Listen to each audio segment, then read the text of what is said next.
Saboda tsarin darasi, na san wasu da daman mu suna ganin kamar nawa MDM tool yana da bambanci da wanda kake amfani da shi ko da wanda kuke amfani da shi.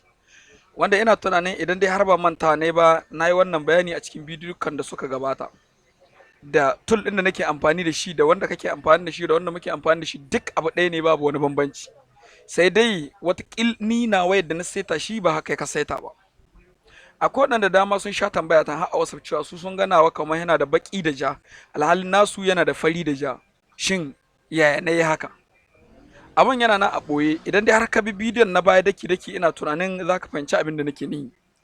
A bidiyon da suka gabata, musamman akan darasin abin da ya shafi Jalili MDM tool, wanda na yi magana akan cewa idan ka zo ka danna sign in a nan, don haka za ka tarar da shi ya buɗe kamar haka, kamar yadda kake gani kamar haka. Wanda duka da abin da ke cikin software naka da wanda ke cikin na duk abu ɗaya ne. Sai dai a yayin da ka zo, yawancin ɗalibanmu da suke koyon harkar flash a wannan class namu na Telegram, yawanci akwai waɗanda suna jin yaren Faransai, wasu kuma iyakarsu English. To a yayin da ka buɗe tool ɗin dai, ina tunanin za ka iske shi a default size. Idan ka zo nan, kamar misali yadda za ka iske shi nake so in maida, saboda ni na riga na canja. Misali, in ka zo nan, na san dai za ka ga application configuration da version na farko da sign Gmail ɗin da kai sign out da me. To idan ka zo na digo-digo ɗin nan guda uku da ke kan sama, sai ka zo ka danna switch term. To a yanda ka danna nan zai koma asalin term ɗin da yake, ma'ana a haka za ka gani shi.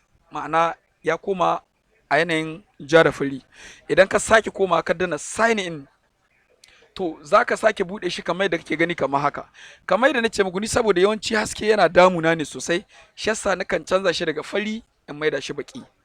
A yare kuma, idan har kana so ka canza mishi yare daga yaren da ya hito zuwa yaren English, saboda kamar da muka sani muna da mutanen Najeriya kamar su Kamaru da Chadi da kuma su Ghana, wanda yawanci wannan ƙasashen an yi amfani da yaren English wajen gudanar da tahiyar da tsarin kwamfuturoni. Abin da ya ɗauka kamar Niger, Mali, Burkina Faso, Togo, Benin, waɗannan ƙasashe su kuma yawanci masu amfani da wannan tool sun fi amfani da kwamfuturonin su da harshen Faransa, ma'ana da harshen Faransai. Da haka idan har kana so ka juya shi da yaren da kake so ka juya, idan ka danna wannan digo-digo guda uku, nan na farko za ka ga ansa language, idan da Faransai ne za ka ga language lang. To misali za ka ga tool ɗin gabaki ɗayan shi, idan na zo nan na danna digo-digo guda uku, na danna lang shine language, sai yanzu nan in danna Faransai shine FR. Nan yana cewa lang changer, relancer l'application maintenant. Kana son ka canza yaren a yanzu, sai ka ce eh, shine ka amince, shine yes. Zai sake rufewa ya sake budewa kamar haka.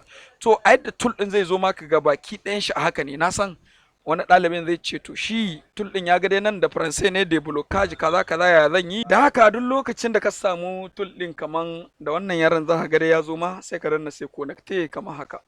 Zai ce ma connection, ma'ana yana kan haɗuwa. To za ka iya ganin dai tool ɗin fari fes. To da yake ni ban son kala fara hakan nan, tana dishe min ido. To sai nake zuwa nan inda digo-digo ɗin nan guda uku, sai in taɓa. Sannan sai in zo nan inda an kace passer en thème sombre, sai in danna. To inda ka danna zai sake dawo baya domin shirya kai ne a matsayin bakin tim. Sai ka danna nan a matsayin sai connecte. Kaga har yanzu dai yana kan yaren Faransai. Don haka wannan tool ɗin ba wai yaren English da Faransai kawai yake yi ba, har yaren Laraba, ma'ana Arab language akwai. Idan ka zo ka danna digo-digo ɗin guda uku, sai ka taɓa wajen lang. To ni da yake na gane ma dai in ta da yare na English, sai in ta yi, kaga zuwa.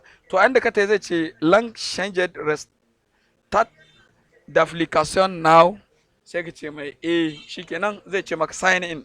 Kana fada shikenan ka canza yare da kuma kala abin da kake